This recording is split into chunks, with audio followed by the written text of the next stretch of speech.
带追查事件真相，掌握政局变化。观众朋友，你好，欢迎加入新闻大白话，我是主持人谭一伦。节目一开始来介绍今天的特别来宾，首先是前驻纽大使谢文吉。主持人好，各位朋友大家好。还有国际政治专家赖月谦。主持人好，观众朋友大家好。好，稍后还有郭正亮亮哥会来到我们节目现场。我们先带大家来持续关注的是国际讯息，也就是现在美军双航舰是齐聚在印太。好，这是美国海军的林肯号已经在11号抵达了关岛基地。好，那加上正在第7舰队辖区执行前进部署任务的华盛顿号，所以美军目前在印太地区部署了2支航舰打击群，那有助发扬优势的吓阻战力，要维护的就是区域稳定。好，那我们也知道，现在美国在印太地区还是有在持续的关注，那特别对台军售花了3500亿。好，有第4套的爱国者，还有 IBCS 有望随后会公告。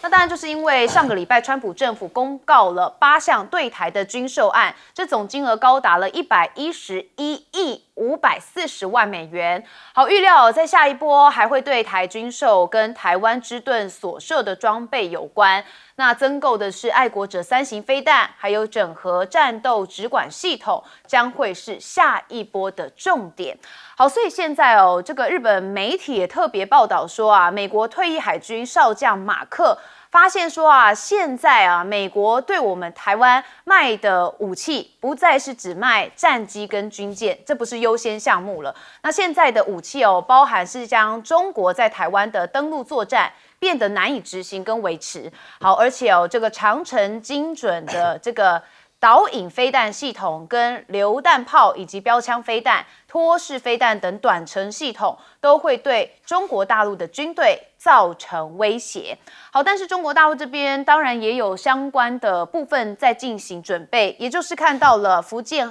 舰还有辽宁舰，他们同框在青岛军港。好，这是外媒最近报道说福建舰跟辽宁舰在18号同框在了青岛军港，而且推估共军最近就有可能在黄海这边展开了双航舰的编队演练。好，那当然中方在渤海还有黄海是要再度演习，那这个区域被认为说是剑指日本。好，那我们讲到日本还是持续的要来关心高市早苗没有撤回他的涉台言论，所以中方这边还是不断的有一些外交上或是报道上面的批评。好，这个是解放军报，他说如今能够系统客观的呈现日本加害历史的展馆已所剩无几，忘记历史就意味着背叛，否认罪责就意味着重犯。好，那当然军媒日本这边说有系统的拆除战后和平的体系，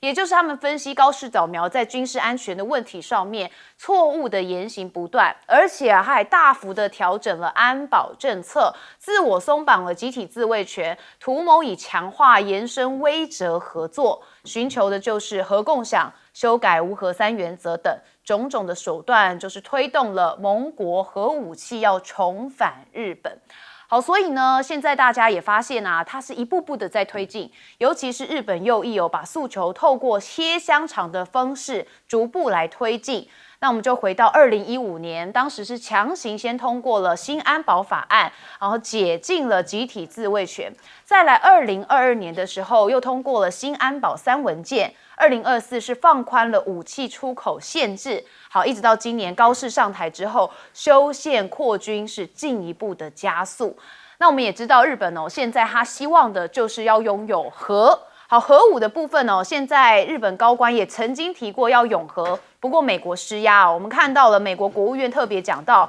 日本在核不扩散及核军备控制领域是全球伙伴，而且是美国重要的伙伴。好，就被认为说华府在施压日本你要维持传统反核的立场不要想太多。好，那中国的外交部则是批评现在你们日本的举动就是反映出日本右翼保守势力复活军国主义，而且加速再军事化的野心膨胀，重左军国主义是邪路，注定也是一条死路。好，所以你可以看到现在这个涉台言论突然就演变到成这个日本日方这边可能有一些更躁进的。那当然这个戳中了中方的一些痛处，所以大肆的加以批评。但是日本自己啊，在内政恐怕还有一些危机，就是他们的经济。为什么呢？因为看共同社的民调，虽然这个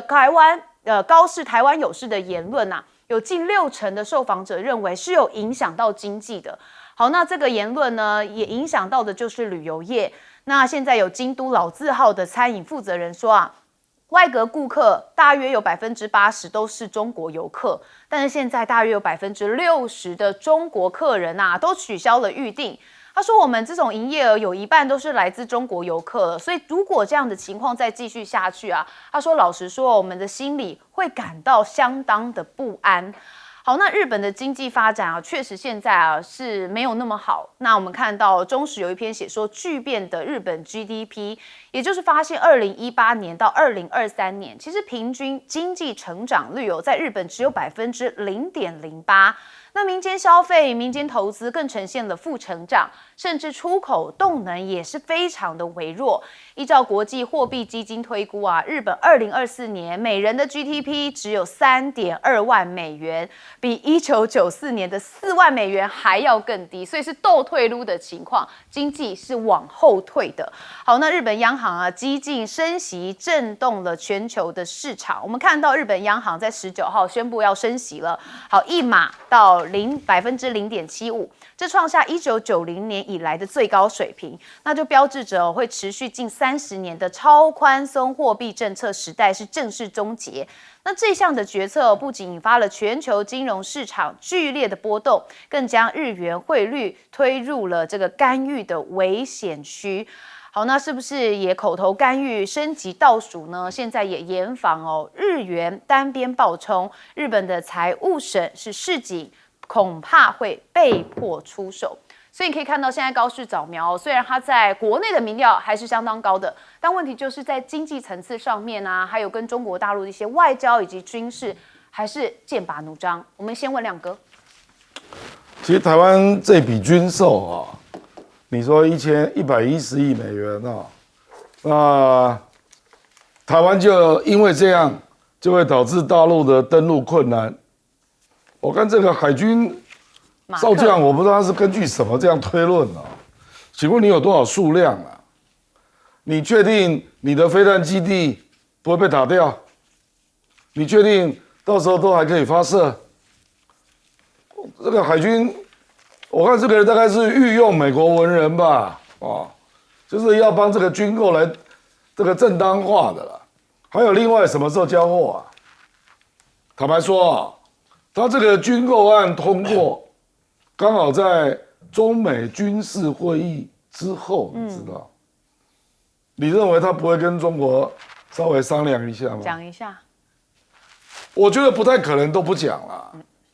你之后宣布，然后中国大陆只是一个简单的抗议，对不对？我坦白说啊，我根本就怀疑明年不会交啦，因为明年川普要去中国啊，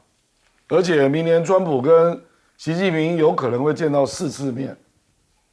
所以可能美国早就跟中国大陆讲了，明年不会交货了。就是喊先讲一下有这件事。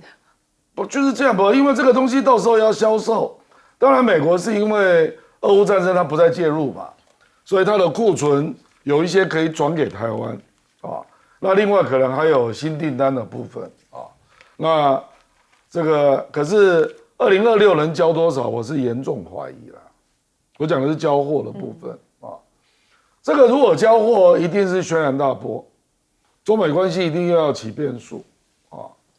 那至于高市早苗这个右翼他们这个军事扩大的计划，其实这个早就在预料之中啊。那中国大陆用这种文攻的方式，坦白讲不会有作用啊。我一直强调，日本的右翼是行动派啦，他不跟你搞文攻的啦。我跟你搞这干什么？他有的就是在他的网络上啊，那他的文宣也都在网络上啊。政府对政府，他不理你了。所以中国大陆想说用文攻就可以阻止他进一步的军事化，这个叫异想天开了啊！你就是要拿出军事动作了，不然毫无用处我讲白了，比如说为什么俄罗斯方向他不敢去布置啊？俄罗斯就摆明了，千岛群岛的南方就是那个北方四岛，你来我就炮击，就是这样啊。俄罗斯就是这么硬。那日本怎么不去讲朝鲜半岛？金正恩飞弹就射过来了。所以我老是在看中国大陆在做文攻哦，我就觉得越看越可笑了，毫无用处，一点用都没有。我跟你保证，那日本的极右翼就不断的按照他的步骤军事化，慢慢的落实。比如说与那国岛，他照样把飞弹搬上来，那你要怎样？你再去骂嘛，没有用的啦。反正就给你骂嘛，没有用，还是没有用嘛。好，介大使怎么看？这个美国这次对台售军武，看起来啊金额庞大，3500亿台币。可是你要看它的项目是什么项目？项目基本上我觉得就是在落实美国希望将来台海啊发生战争的那个战争形态，就是怎么样？就是刺猬，然后台湾台岛整个陷入战火，然后进行什么地面的城镇战，甚至游击战。可是基本上是一场全民战，让你这场战争啊能够打得越久越好。那这个跟过去我们国防部所定的台海保卫战的那个重点啊，完全倒置了。我们以前是决战于境外歼敌于滩头歼敌于境外，决战于滩头。然后接下来你就看结果了。对，你不能把所有老百姓的这个身家财产性命通通投到这个战争里面。你要打什么？你要打人民战争啊。对，可是美国现在就是这个战争这个武器销售给你的这个方向就已经摆明了要你打什么？要你打城镇战，打人民战争，要你全民动员。台海任何一个地方，你家如果说是具有军事战略据点的，要作为战争的掩蔽物，也要军队也要征收。所以我觉得这种打法是符合美国的利益。可是我们台湾人要想一想，对我们台湾人有什么好处啊？对。两岸不去避战，而且呢，即使打仗的话，要以我们的身家财产跟我们的这个土地，我们赖以生存的这片土地，作为战争的可能的是怎么样最大的这个发生的场所，这个有没有智慧啊？美国人是有智慧啊，美国人在乌克兰就是让乌克兰人的生命跟土地跟他财产去换取消磨这个就是说这个拖住俄罗斯，消耗俄罗斯军力，消耗俄罗斯国力的一个什么一个工具。现在呢，看起来这个乌克兰模式要扶植，要转嫁到台湾头上。如果有人要庆祝的话，我不晓得他有什么好庆祝的。好，确实现在这个局面大家也都非常担心。赖教授怎么看？是先看一下美国卖台湾的武器，很明显的就是近战的武器嘛。刚刚文吉兄讲的没有错。这个就是很明显的，美国他用军售案的方式，他在指导你台湾的战略的发展方向，就是要打一场城镇战。打城镇战就是短兵相接了。短兵相接问题就在于说，大陆为什么要在第一时间就对你短兵相接？他当然要用他的火力优势那火力优势，它本身可以用各种手段，不管是远香火，那是很便宜的就是我们讲的远程的这个导弹火箭弹，它是便宜的，它基本上很难拦截。但是它的目前来讲都已经发展成为精准式的远阵火箭弹，所以它可以1波、2波、3波打完了以后，它还可以用更大规模的钻地的，然后可以把你的这些武器库、弹药库，甚至你曾建制的军事基地还有军队都把你打散。那我们都知道，并不是每一位士兵他都会操作这种托式的监射武器或者是什么，他是有专门训练的。那如果我让你人弹都分离，然后武器装备都不齐的话，你买的这些东西也没办法用，因为有些武器它是2个人才能够合成为一个战斗体，有的时候是要3个人，甚至有的要车载车辆等等。所以我觉得这个部分里面美国人想的也太简单了，但是很明显的，他希望台海之间的战争，尤其是发生在本岛的战争，以大量的军人死亡的方式来去面对这场战争。那我们说白了，就是要台湾人去死而且死越多越好。这个话就是这么简单。那我个人是认为这样子的心太坏了啊，也就是说，美国人他希望引导台湾跟大陆打一场让台湾的军人死一大片的方法，这个很糟糕。但是问题就在于美国人不会来，他也不敢来，因为美国的智库跟美国的五角大厦，美国自己的五角大厦做的战略评估，送给总统的机密文件都说，美国的航母进不来，一进来又全死。美国根本没有办法把空投的武器投到台湾来，更不用说把人送到台湾来，也没有办法用海上的舰队送到台湾来，都不行。那这样的情形，怎么这场仗打呢？另外，日本的民调，我觉得要仔细来看。第一个就是高市早苗的支持度分2大块，一块是35岁以下的这个年轻人这一大块，另外一块是极右翼的这一块。35岁以下的年轻人这一大块，他们是不当兵的。日本人是不当兵的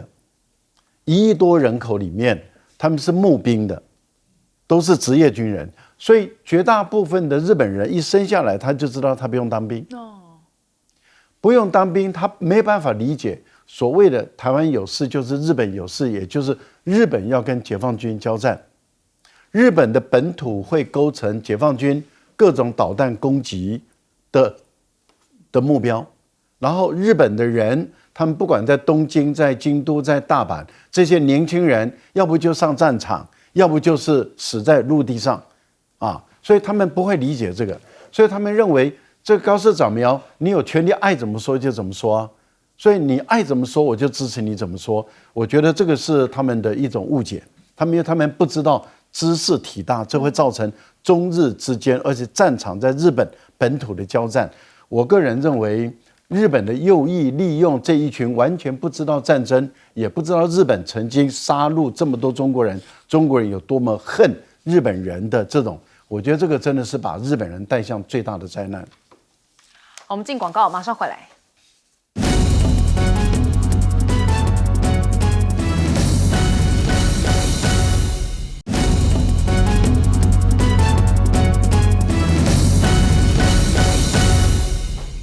好，川普现在是美国皇帝吗？很多人有这样的感觉。我们来看到川普将帝王总统制带到了一个新的层次哦。纽时说川普已经不再像他第一任那样自治或是受制于人，他镶金装饰办公室拆除白宫打造的宴会厅等等其实都透露了讯息，就是他个人扩大累积权力。好，还有国会跟最高法院对此阻力相当薄弱。那川普对总统制的重塑以及深远的改变华府的权力平衡。哇，看来不止美国，好多的地方都有这种感觉齁。好，那当然还有一件事情就是爱普斯坦文件现在大面积的被涂黑。那美国的司法部公开大约是30万页爱普斯坦性贩运案的相关文件。好，文件当中存在着大量涂黑，你可以看到这个画面还有这个删节。那受害者就质问说我们现在到底是在保护幸存者，还是在保护这些权贵男性呢？好，那当然也看到了这个奥克拉荷马大学的政治学教授也警告说川普正在面临一个变成深层政府的风险，那这可能会损害他的信誉，而且会影响到共和党在2026的期中选举的选情。好，那这个爱普斯坦被认为是要说淫魔啦，所以他这个档案部分被川普政府下架那司法部说我们是在为了保护受害者他说因为里头有受害者的个资，所以延后发布。那由于未依这个国会法律规定全部公布档案那已经引起了国会议员的批评。像是伊利诺州的参议员德宾就说他们这个承诺调查司法部未能公布爱普斯坦的档案属于违法。那因法案明确规定在19号就是最后期限，本来应该是受害者问责制大众透明度的胜利，但事实上并非如此。川普政府一整年都不当处理这件案子，现在又违反联邦法律来保护富人跟权贵。好，那当然就说这个淫魔案子里头包含了蛮多有钱人的，所以川普是不是为了这件事情也不愿意公开？那是不是他自己也牵涉其中现在还需要再进行解密。好，但是呢，这个文件涂黑还是让国会相当愤怒。我们看到了加州民主党的众议员卡纳说我们可以动用藐视国会罪来起诉他们。那如果司法部的官员涉嫌过度删减或篡改文件，还可以移交到刑事调查，而且依法提起诉讼。好，那这件事情在美国内部其实蛮纷扰的。有人也认为川普现在是无所不用其极的，自己要当皇帝，要当霸主。好，那我们也要看到美国的选民对于川普是不是真的耐心耗尽？因为能不能好好的生活是选民最在意的。我们看到食物银行外面大排长龙，有一位川普的支持者说去年投票给川普的时候，他其实是抱着不再靠食物调剂库来帮忙的希望。好，原本预期川普上任之后，在抑制通膨会有很大的进展，但是没想到物价依旧非常高。如果川普再不加快脚步他可能不会再支持共和党了。好，那所以现在川普就会面临2026的其中问题但问题就在现在职缺减赋税也大增，所以美国民众确实也面临了生存危机。这是什么呢？这是2025年美国家庭的负担税金已经增加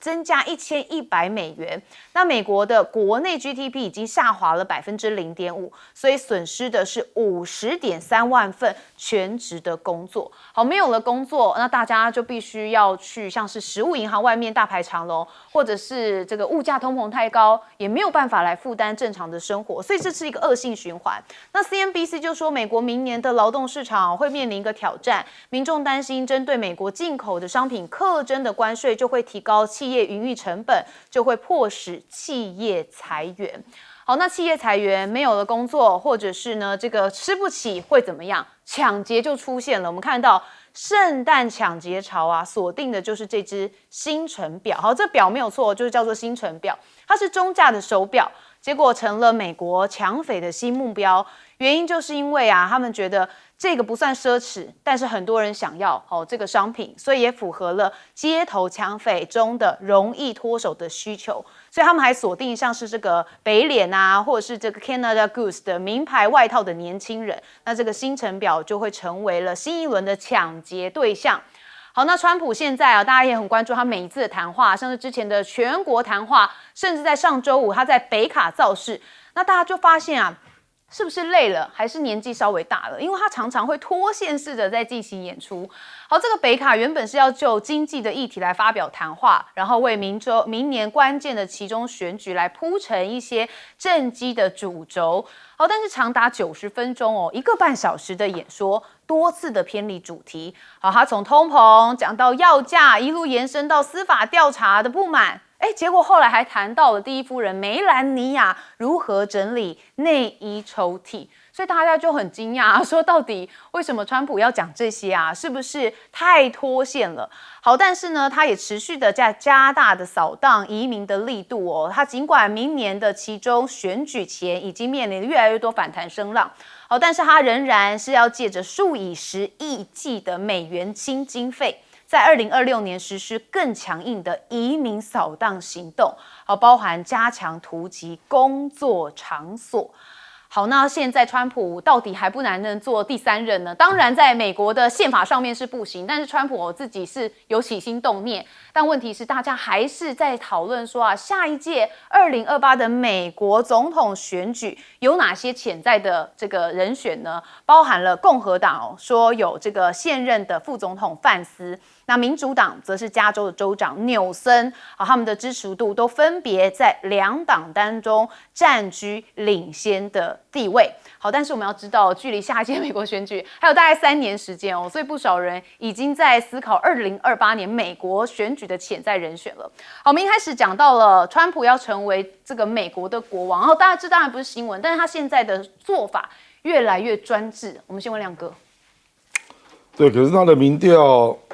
那个《经济学人》刚公布最新民调，他还是有42，那不满意的有54啦。那它也不是一直在掉，比上个礼拜又升了2.4。哦，可是比刚上来掉了13%。我讲的是满意度了。是这表示什么呢？表示支持他的人其实还是蛮强的啦，就是始终的不太会散掉了，不太会散掉啊。那不过这个当然这个民调很多是反映经济议题啦，所以基本上对共和党明年国会选举，尤其是众议院是非常不利的所以我才跟你讲说，众议院有最多可能会输到40席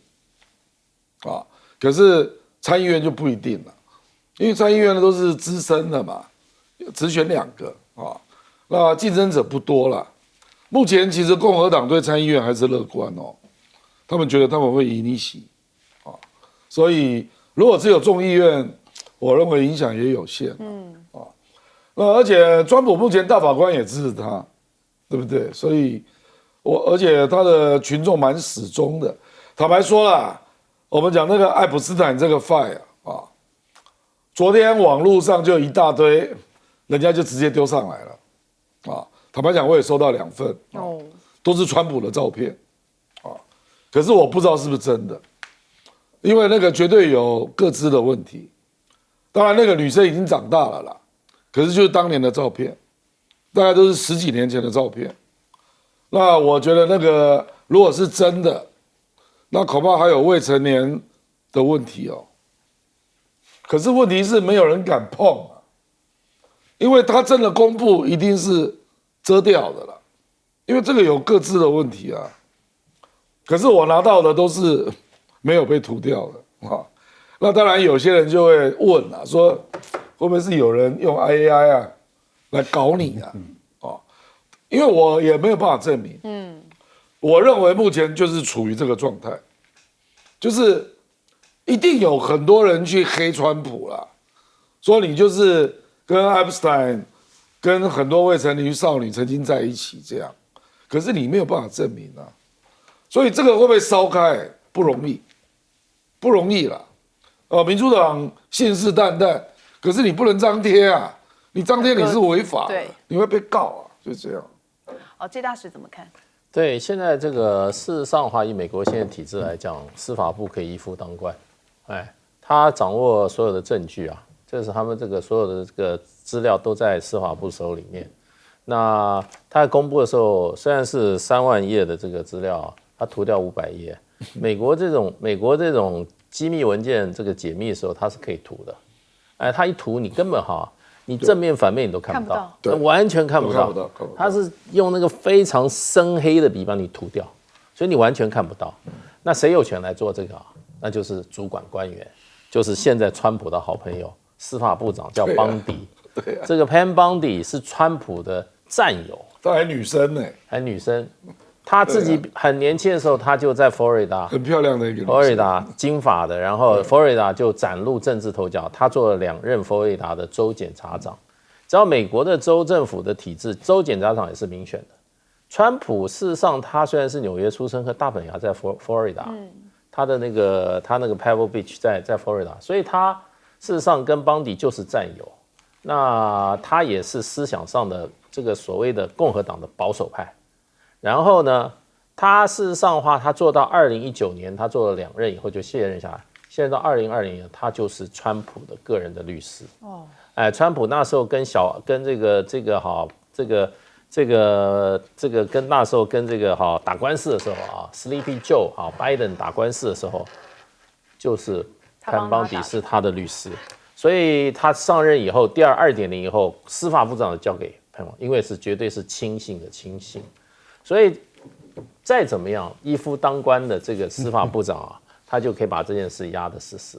了别人的证据来说都是假的，那个没有证据力，他就可以说这是真是假，所以他的权力非常大了。所以我想，川普到2024之前，这件事情要真相大白是蛮困难的，而且现在呢，事实上的话，他说这些美国现在也没有说直接能够找到一枪对川普毙命的这证据只是说，你这是保护富人还是保护受害者，对不对？搞不好问题这个案子复杂度非常强。这里面去过那个罗利岛的听说还有很多民主党的政客，包括那个生性风流的美国的那个克林顿总统。克林顿夫妻这几天把 FB 关掉，对他避风头去，他也去过，还有很多民主党的一些大员也谣传也去过，还有大律师嘞。所以这种事情你要一摊开的话，事实上是蛮严重的。所以这件事现在是斗争，然后斗得出结果，我是比较怀疑。对，套一句我们这查下去动摇国本了好，赖教授。但问题是在于美国的国会已经通过了，说你要公布啊。有公布啊，对啊，涂黑啊。不是我的意思说，美国的国会已经通过说你要公布，公布以后，有些人涂黑，有些人不被涂黑。对，那这个就不是很奇怪吗？克林顿的几乎都没有被涂黑。一大部分那这个不是又更奇怪吗？然后盖茨的有几张也没有涂黑，那为什么有关于这个川普的几乎都被涂黑呢？这个我们就可以，所以才会在美国引起说，原来我们国会通过的任何法案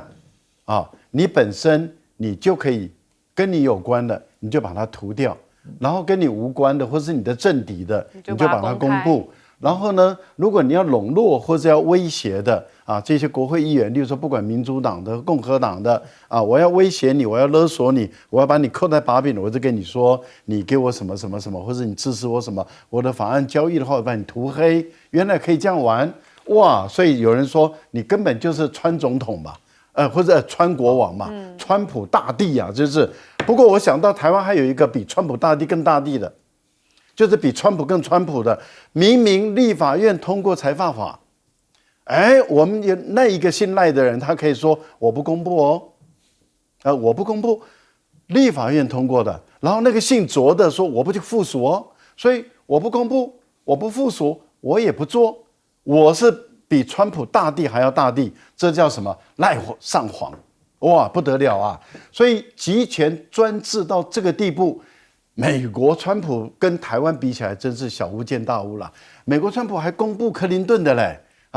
还公布盖茨的嘞，该涂黑的就涂黑，该交易的就交易。台湾是你立法院通过的是你家的事，我就是不公布，我也不执行，管你什么立法院，这个是真正的独裁专制。还有谁比这个更独裁、更专制？所以我们叫做皇帝，也不是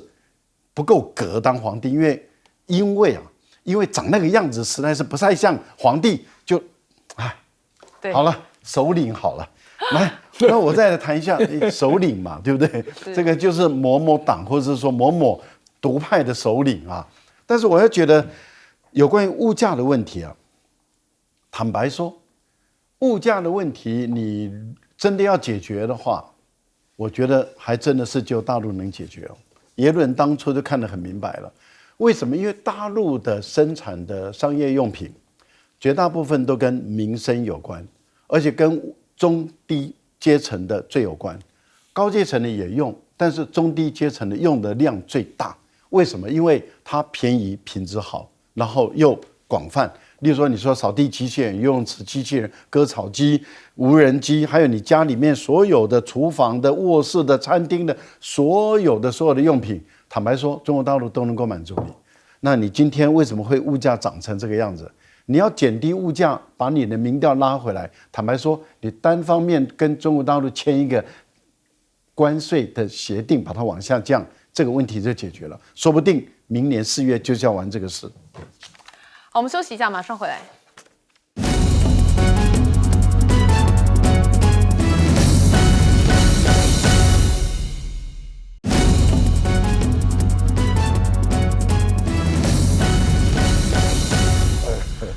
观众朋友，我们之前讲过川普的曼哈顿计划，我们现在来看哦，它AI 的巨头也集结了美国的创世使命哦，有24家科技公司加17家的国家实验室哦，加速科技科学的突破。好，也就是国家队正式启用啊，这是美国能源部重磅启动的创世使命 ，AI 巨头们哦组团复仇者联盟式的合作，好，目标直指的就是核能、量子、制造等领域要进行大突破，还有 OpenAI 开放了 ChatGPT 的应用市场 ，Fugger CEO 的新 AI 实验室等热点哦。好，你看到复仇者联盟啊，这复仇是谁呢？当然就是指对岸哦。好，这个矽谷24巨头集体入伍，那这个曼哈顿计划大家就说啊，以后谁能在这个钢铁厂里头高效的生产，谁就能定义下一个时代的工业标准。好，那我们也看到中国大陆的腾讯哦，它最近有透过日本取得了辉达 Blackwell 的晶片，所以虽然防堵了，但似乎无效，因为它绕过了出口管制。金融时报的报道啊，说它透过日本云端服务商 DataSection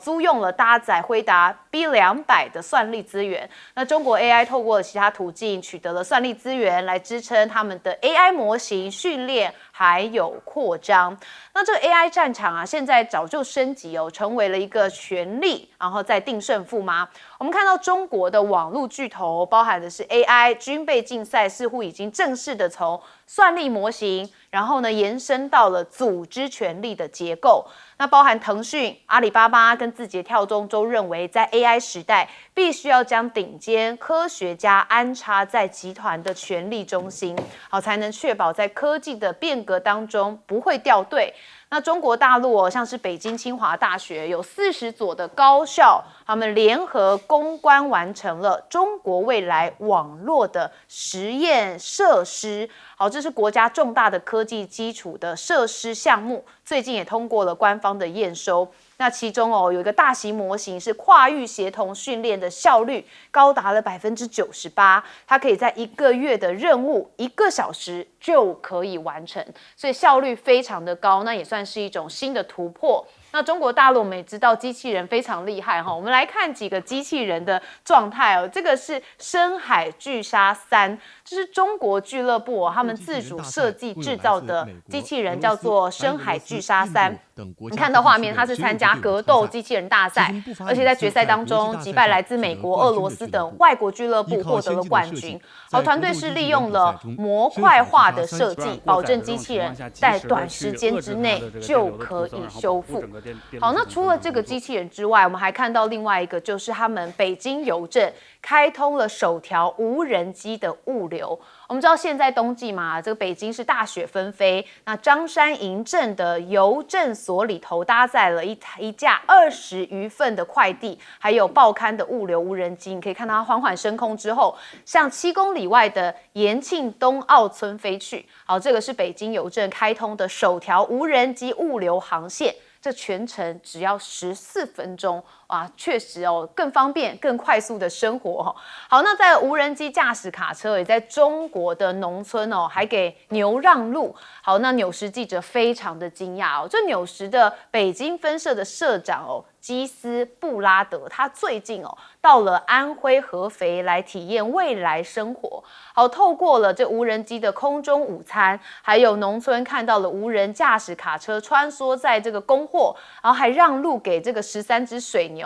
那而且在湖北武汉乘坐了不再卡顿的无人驾驶出租车。他说啊，上天下地之后，让他相当的惊叹。因为中国在无人智能上面展现了技术要推向全球市场的雄心，好，所以看到相关的无人机哦，现在中国大陆哦，这炉火纯青的在应用在各个不同领域当中。好，那习近平现在手上握有什么资源呢？我们也看到中国大陆这边实现了2氧化碳发电超碳1号成功的商运，这是全球第1台哦商用超临界的2氧化碳发电机组，而在贵州的6盘水成功商运，这也是超临界2氧化碳余热发电技术超碳1号的全球示范工程。那当然就是为了发电技术进步的一个例证。那中国大陆海上也有最大的油田，它年产的油气已经破了4000万吨，好，创下了历史新高。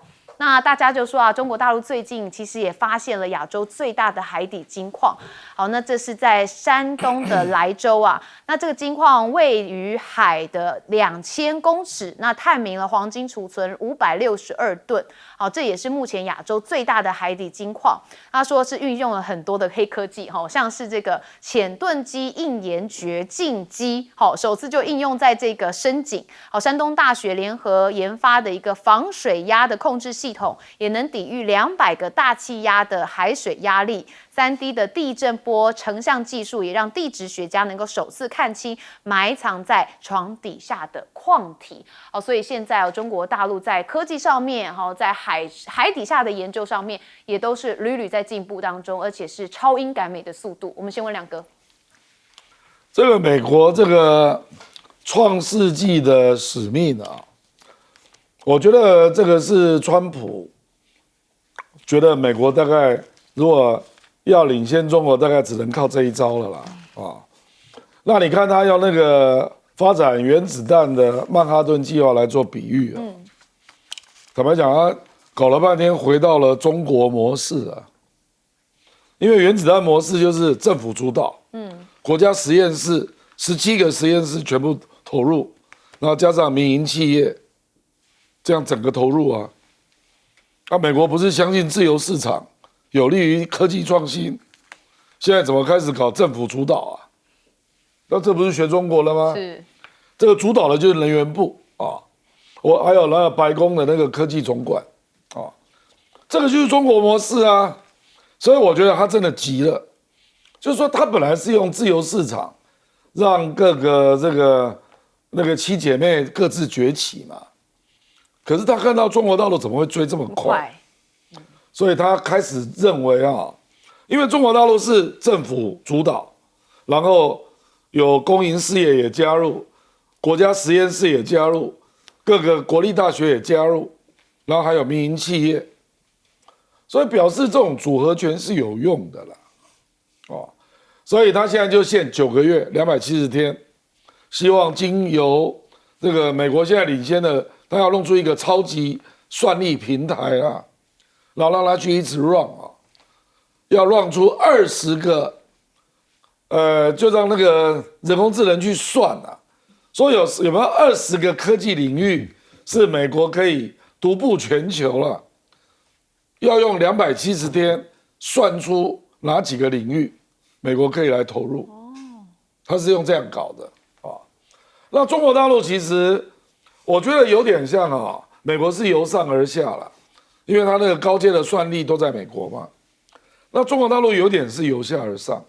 所以你就会看到它那个遍地开花了，各种运用啊，就不断的出现啊。中国大陆是各种应用场景还有产业有足够的那个应用的这样的一个市场，它才会累积在上面发展各种人工智能啊。这2条路谁会赢呢？坦白讲不知道，可是中国大陆走的比较实啊，就它这个需求面是很清楚的，那美国那个东西很高啦，高大上啊，那到时候是不是会真的有效？明年才会知道。好，这大使怎么看？中国大陆事实上哈，它在 AI 这个技术上啊，事实上跟美国是几乎是并驾齐驱，可是有些做法上啊，常常啊让美国也觉得自叹弗如啊。最近最大的一个新闻就是说啊，这个腾讯啊，他最近任命了一个 AI 的首席科学家，这个人呢叫姚舜宇，你猜他几岁？27岁，27岁，整个 AI 的发展带给他走，那也就变成说，中国大陆现在在这个就是说科技界啊，都他们说70、80在领军，可是 AI 的时候直接跳到95后，为什么跳到95后？他就是要摆脱他过去思想的束缚。要有更宽广的思想的这个灵活度，你知道这个姚宇顺他除了他是这个电脑这方面科技他是非常从小非常顶尖，他是安徽的那种榜首进到清华大学，可他在学校参加了一个社团，人家觉得那么他是那个饶舌歌的社团，他自创的。那他后来发觉说，其实这个 AI 最主要的关键在语言。所以呢，他现在专攻就是将来这个 AI 是要自主思考，然后呢自主解决问题的。他说不是只是这个提供资讯的整合而已啊，所以它代表的是一个新的方向。这也表示说，现在 AI 就是说，你除了硬体的能力之外，你的所谓的这个运算模式啊，还有你的这个 APP 啊应用的方向，也可能是未来的决胜点。那所以就是说，这个只是腾讯。那你刚刚讲的，比如说这个几个大的这个大陆的 AI 的巨头啊，现在都在把年轻人不断的往这个网络，这最具体的就是教育是，所以这个要以 AI 的那个竞争目前的态势来讲的话，全世界只有2个国家，一个是美国，一个是中国大陆，日本、欧洲都不想落着多远啊，它缺乏整体性。而前一阵子，这个我们 NVIDIA 的我们这个黄老板他有演讲，他说 AI 有5个层面，美国只有在芯片制造上领先，电力只有中国大陆1/2，然后你的应用跟你的这个运算模式也不见得领先，所以现在这场竞争你说要押宝押给谁？我看比较恐慌的、比较厉害的是美国。好，赖教授怎么看 AI 的发展？过去美国跟中国大陆是不同的方向走美国比较用力是在于这个聊天的 AI 这个部分里面，就是我们所谓的聊天机器人，像 GPT 啦等等的。那中国大陆比较多是运用在这个工业生产制造。我几年前去大陆的时候，我们就看到了他们已经大量的使用在工业生产制造了。所以大陆的这个工业生产制造的 AI 的使用量，它的技术也比美国人成熟。可是大陆事实上它有一股另外的，就是在杭州 DeepSeek 他们安安静静的也在走他们自己另外的一个开源的聊天机器人。那等到大陆成熟了以后，那么公布出来就马上去对撞美国的闭源的聊天机器人，这样的一种人工智能在对撞的时候，美国人才吓到说原来我本来以为我可以把整个世界吃下来的，中国大陆采用的是跟美国完全不同的方式，而中国的这个方式让发展中的国家跟 AI 落后的发展的国家，他们就更有兴趣了。所以目前来讲，欧洲本身也开始采用的都是中国的这种开源式的这个机器人的 AI， 而不是美国的。那这样的话，我们看到发展中的国家，不管是亚洲、非洲、拉丁美洲，甚至欧洲，他们都跟中国大陆这边靠过来了。而美国它本身的危机就出现了，也就是说，美国的闭源，再加上美国在工业方面的落后，它现在才想再把 AI 用在工业上面，那它已经落后大陆已经一个阶段了。我想美国要追可能也不容易因为大陆的用在工业的 AI， 坦白说已经非常成熟。另外，您看到在这个机器人这个部分坦白说，美国真的也是落后了。您不要小看这个哈尔滨大学的这个这个巨人那个巨鲨的这个机器人了。其实这是一个彼此之间格斗机器人比赛已经很久了。然后这一次你看，这真的是碾压式的一种胜利这种我们想在影片上那种叫碾压，而且把对方不管是美国的选手或是俄国的选手打得七零八落的，这代表什么？代表中国大陆的这个部分在大学，因为它是由大学生他们主办出来的所以它本身的实力已经是相当的一个雄厚。还有就是您讲的这个有把 AI 把无人机用在这个载运上。其实我是亲眼已经看过好几次了，他们大陆不止已经是在农业啦撒那个这个除那个这个撒农药啦或者施肥啦，他们不止用在这个。